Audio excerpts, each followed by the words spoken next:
अब हम next mass moment of inertia find करने जा रहे हैं रेक्टेंगुलर प्लेट का अबाउट इट्स सेंट्रोइडल एक्सिस। ठीक है, तो मैं आपको रेक्टेंगुलर प्लेट दिखा रहा हूँ कैसे होता है। ये देखिए, आपका ये रेक्टेंगुलर प्लेट आप कंसीडर कर सकते हैं। ठीक है, ये देखिए, ये आपका जैसे ये मैं मान लूँ ये डायमेंशन जो है b है, तो यहाँ पे मैं लिख देता हूँ ये b है, और ये जो डायमेंशन है ये मैं मान लेता हूँ यहाँ से लेके यहाँ तक, ये मैं मानता हूँ d। आ रही बात समझ में, यहाँ से लेके यहाँ तक ये वाला, तो अगर ये d होगा तो ये भी d होगा। आ रही बात समझ में, ये अंदर का डायमेंशन है यहाँ से लेके यहाँ तक। और ये जो थिकनेस आपको दिख रहा है, ये इसका जो डायरी है इसका थिकनेस है, या प्लेट समझिए, तो ये थिकनेस जो मैं मानता हूँ ये थिकनेस t है। आ रही बात समझ में, ये वाला। ठीक है, और इसका सेंट्रॉइड की बात करूं तो सेंट्रॉइड कहाँ पे होगा, तो देखिए सेंट्रॉइड जो है सिंपली आप कह सकते हैं कि ये इसका सेंट्रॉइड जो होगा b/2 और d/2 पे होगा। ठीक है, तो ये होगा आपका सेंट्रॉइड। ठीक है, इधर से सिंपली हम लिख सकते हैं यहाँ से d/2, ऊपर भी d/2 होगा, यहाँ पे मैंने लिख दिया, यहाँ पे b/2, आपका यहाँ पे भी b/2 होगा। आ रही बात समझ में। अब देखिए ये हमारी कौन सी एक्सिस है, सेंट्रोइडल y एक्सिस है, और ये हमारी सेंट्रोइडल x एक्सिस है। ठीक है, अब हम क्या कंसीडर करते हैं, हम कंसीडर कर लेते हैं एक एलिमेंटल स्ट्रिप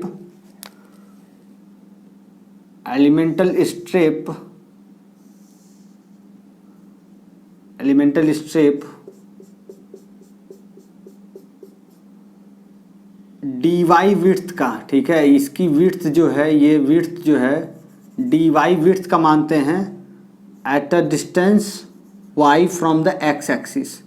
ठीक है, x एक्सिस से कितने डिस्टेंस पे है, y डिस्टेंस पे है। तो आप सिंपली यहाँ पे हम लिखे हुए हैं consider N elemental strip of width dy, जो कि आप देख रहे हैं dy का है, at a distance y from the x axis as shown in figure. ठीक है, एक चीज़ और मान लेते हैं हम, रो जो है डेंसिटी ऑफ मेटल या मटेरियल ऑफ प्लेट। ठीक है, डेंसिटी ऑफ प्लेट लिख सकते हैं, रेक्टेंगुलर प्लेट। तो आप जानते हैं डेंसिटी जो होता है, डेंसिटी इक्वल्स टू क्या हो जानते हैं आप, मास अपॉन वॉल्यूम जानते हैं, तो मास आपका क्या हो जाएगा, mass equals to density into volume. तो ये चीज़ याद रखिएगा। ठीक है, mass equals to density into volume. मैं ठीक ठाक लिख दूँ इसको, वॉल्यूम। ठीक है, तो अब देखिए, अगर मैं इस एलिमेंट का मास फाइंड करना चाहूं तो मैं लिखूंगा मास ऑफ एलिमेंट, यही तो लिखूंगा, मास ऑफ एलिमेंट। क्यों मैं मास फाइंड करना चाहता हूं, क्योंकि मास मोमेंट ऑफ इनर्शिया में निकालना है। भाई मास जब तक निकलेगा नहीं तब तक मैं उसका सेकेंड मोमेंट निकाल नहीं पाऊंगा। तो ये हमारा होगा dm। भाई स्मॉल एलिमेंट का है इसलिए मैं dm लिखूंगा। तो इस एलिमेंट को मैं कट करके इधर की तरफ ला देता हूं, देखिए नीचे की तरफ ला देता हूं, तो ये एलिमेंट कुछ कट के आपको ऐसे दिखेगा, ये एलिमेंट कुछ ऐसे दिखेगा। ठीक है, इसी तरह का दिखेगा। ये भी जो है आपका, ये डायमेंशन जो है सीधे सीधे आप देख सकते हैं b है। आ रही बात समझ में, ये आपका b होगा, और ये जो है आपका dy आपने मान रखा है, dy थिकनेस का, और ये जो थिकनेस है ये क्या है, t ही तो है। आ रही बात समझे, ये थिकनेस t है। तो अगर मैं इसके एरिया की बात करूं तो पहले बात मास क्या होगा, मास जो होगा डेंसिटी इनटू वॉल्यूम होगा। तो डेंसिटी किसका, डेंसिटी पूरे मेटल का, थ्रू आउट द मेटल जो है क्या है, यूनिफॉर्म है डेंसिटी आपका। एंड टू वॉल्यूम तो हम सीधे सीधे लिखेंगे रो इंटू डीवी।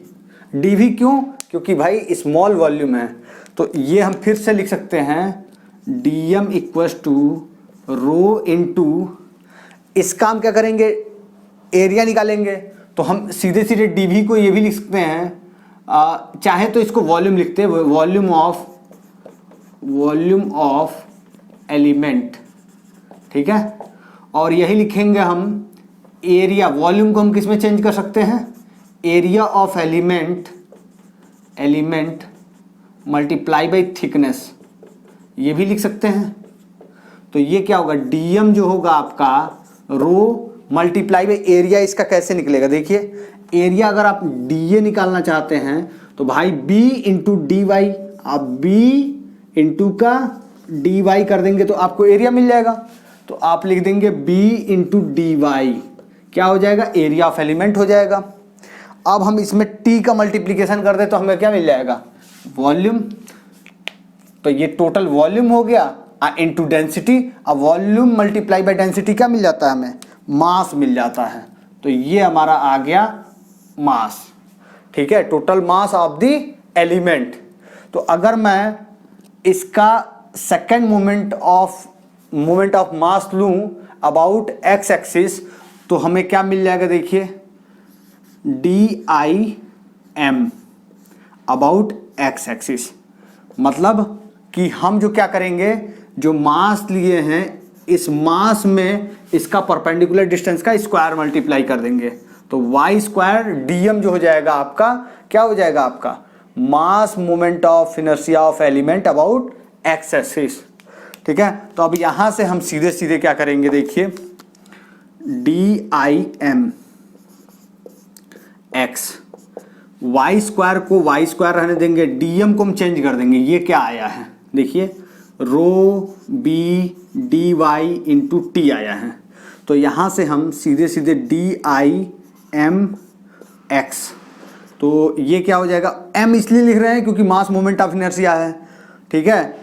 वाई पहले तो हम जो भी कांस्टेंट है उनको अलग कर लेते हैं। तो रो आपका डेंसिटी कांस्टेंट है, बी कांस्टेंट है, टी कांस्टेंट है, तो ये हमारा बचेगा बस y square into d y, ठीक है। तो अगर ये एलिमेंट का मैंने निकाला है, ये एलिमेंट का है, ठीक है, तो यहां पे आप लिख सकते हैं second moment of mass about x axis, लिख देता हूं मैं second moment of mass about y axis, sorry x axis का अबाउट ले रहे हैं ना, एक्स एक्सिस का अबाउट ले रहे हैं ये, ठीक है।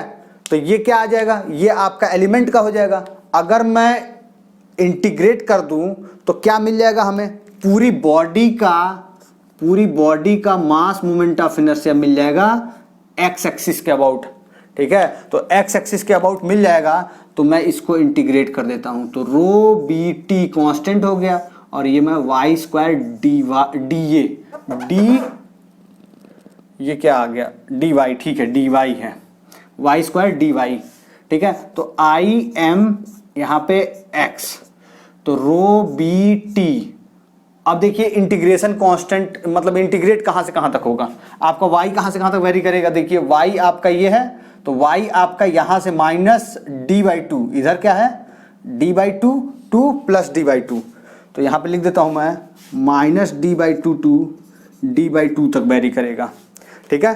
तो यहाँ ये जो इंटीग्रेशन होगा सीधे सीधे आपका वाई क्यूब बाई थ्री, ठीक है, ये होगा, और ये minus d by two two d by two. अब देखिए एक काम और करते हैं हम, यहाँ से इधर ऐसे कर लेते हैं ताकि जो है आसानी हो, आई एम एक्स, ठीक है। तो ये क्या होगा, रो बी टी, और डिवाइडेड बाई थ्री को मैं इधर कर लेता हूँ, ठीक है, इसके साथ ले लेता हूँ। अब देखिए अब केवल वाई क्यूब है, तो वाई क्यूब की जगह मैं एक बार डी बाई टू रखूँगा, तो ये आ जाएगा D cube divided by 8 minus का, फिर ये माइनस होगा तो माइनस माइनस प्लस हो जाएगा डी क्यूब बाई 8, ठीक है। अब देखिए यहां से ये क्या हो जाएगा, 2 टाइम्स हो जाएगा ना, तो 2 टाइम्स होगा तो 2 से ये 8 कट जाएगा तो 4 हो जाएगा। अब 4 3 जा 12, मतलब rho B T D cube divided by 12, ये आई एम एक्स आ गया। अगर मैं टोटल मास की बात करूं, टोटल मास ऑफ रेक्टेंगल की बात करूं, ऑफ रेक्टेंगल की, तो अभी हमने लिखा है टोटल मास ऑफ रेक्टेंगल क्या होगा, कैपिटल एम होगा, और ये क्या होगा, density, density multiply by volume. तो वॉल्यूम को मैं ये लिख सकता हूं area into thickness, area into thickness. तो देखिए m equals to density, area कितना है आपका, सीधे सीधे देखिए b इंटू डी, भाई ये b और ये d, तो b इंटू डी जो हो जाएगा आपका एरिया, और थिकनेस मतलब t से मल्टीप्लाई कर देंगे तो थिकनेस, तो ये आ जाएगा m equals to rho B D T. आ रही बात समझे। तो ये हमारा कैपिटल M होगा। अब हम क्या करते हैं, ये जो इक्वेशन आया है इसमें से हम आई एम एक्स, तो ये रो बी, एक डी को हम इसके साथ लिख देते हैं, रो बी डी टी को एक साथ लिख देते हैं, ठीक है। एक डी हमने लिखा है तो ये डी स्क्वायर हो जाएगा ना, बताइए भाई, एक डी को हमने इसके साथ ले लिया तो डी स्क्वायर हो गया, और ये हो गया आपका डिवाइडेड बाई 12। तो इसको मैं देख रहे हैं आप, ये देखिए रो बी डी टी, रो बी डी टी, ये बी है आपका रो बी डी टी, तो ये ऐसे बना देता हूं, तो आई एम एक्स ये क्या हो जाएगा, ये देखिए कैपिटल एम हो जाएगा। आ रही बात समझ में, capital m d square divided by 12। तो सीधे सीधे इसका आंसर आएगा moment of inertia of rectangle about centroidal x axis, ये आएगा एम डी स्क्वायर बाई 12। लेकिन आप जो है अगर वाई एक्सिस के अबाउट फाइंड करना चाहते हैं, ठीक है, वाई एक्सिस के अबाउट फाइंड करना चाहते हैं तो क्या आएगा, ठीक है भाई, सेंट्रोइडल एक्सिस आपकी दो होंगी, एक आपका सेंट्रोइडल एक्स एक्सिस, तो सेंट्रोइडल एक्स एक्सिस के अबाउट आपका एम डी स्क्वायर बाई 12। तो अगर मैं बात करूं सेंट्रोइडल वाई एक्सिस के अबाउट, तो आई एम वाई, आ रही बात समझ में, ये क्या हो जाएगा, सिमिलरली मैं लिख देता हूं, सिमिलरली ये क्या होगा, देखिए एम बी स्क्वायर बाई 12 ये आएगा। आप सॉल्व करके देख सकते हैं, अगर सिमिलरली भी लिखेंगे तो कोई दिक्कत नहीं है, ठीक है, क्योंकि जो ये सिमेट्रिक है ना, तो जब सिमेट्रिक है तो यही सेम टू सेम आएगा।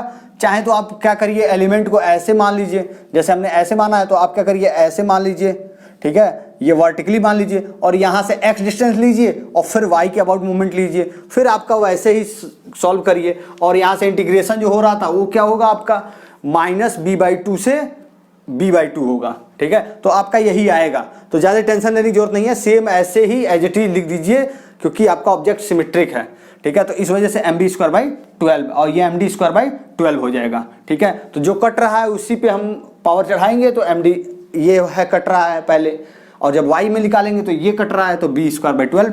अब देखिए अगर हम पोलर मोमेंट ऑफ इनर्शिया की बात करें, मतलब थर्ड एक्सिस की, तो हमारा ये होगा जेड एक्सिस। आ रही बात समझ में, this is the Z axis, ये आपका x, दिस इज y, और तीसरा होगा z। तो ये हमारी जेड एक्सिस होती है पोलर मोमेंट ऑफ इनर्शिया। तो ये मैं बात करूं moment, mass moment of inertia about Z axis जो होगा, हम जानते हैं from perpendicular axis theorem, from perpendicular axis theorem क्या कहता है, दोनों मोमेंट ऑफ इनर्शिया जो एक्स एक्सिस में आया है और जो वाई एक्सिस में आया है उसको क्या करिए, ऐड कर दीजिए। तो आई एम जेड जो आएगा आपका, दोनों को हम ऐड करेंगे तो m बाई 12 तो कॉमन हो जाएगा, और क्या होगा एक्स एक्सिस का डी स्क्वायर प्लस का बी स्क्वायर। आ रही बात समझ में, तो ये हो जाएगा ये जेड एक्सिस के अबाउट। अगर मैं मोमेंट ऑफ इनर्शिया बात करूं इस एक और एक्सिस यहाँ पे मान लूँ, मैं मान लीजिए ये जेड यहाँ पे लिख देता हूँ, अगर मैं मान लूँ ये ए है, ये बी है, अगर मैं बात करूँ moment of inertia about a b, ठीक है, moment of inertia about its base. अगर बेस के अबाउट पूछा जाए मास मोमेंट ऑफ इनर्शिया तो क्या होगा? तो सिंपल सी बात है भाई, पैरेलल एक्सिस थ्योरम हम जानते हैं। पैरेलल एक्सिस थ्योरम अब क्या कहता है कि आपको अगर मोमेंट ऑफ इनर्शिया पता है किसके अबाउट, एक्स एक्सिस के अबाउट, तो सिंपली आप आई ए बी फाइंड करना चाहते हैं, तो mass moment of inertia a b के अबाउट फाइंड करना चाहते हैं, तो आप क्या करिए, मास मोमेंट ऑफ इनर्शिया निकालिए सेंट्रोइडल एक्सिस के अबाउट, एक्स के अबाउट, मतलब अगर एक्स एक्सिस में निकाल रहे हैं, एक्स एक्सिस के पैरेलल में है तो उसके पैरेलल वाला centroidal axis multiply by plus का M mass, total mass multiply by दोनों के बीच का डिस्टेंस का स्क्वायर। तो इसको मैंने h लिखा है, तो h की जगह क्या हो जाएगा, h की जगह d/2 ना, d/2 का स्क्वायर। और ये क्या हो जाएगा, अभी जो है i, चाहे तो h अभी लिखिए, अभी h ही रहने दीजिए, h स्क्वायर, ठीक है, ये h डिस्टेंस है।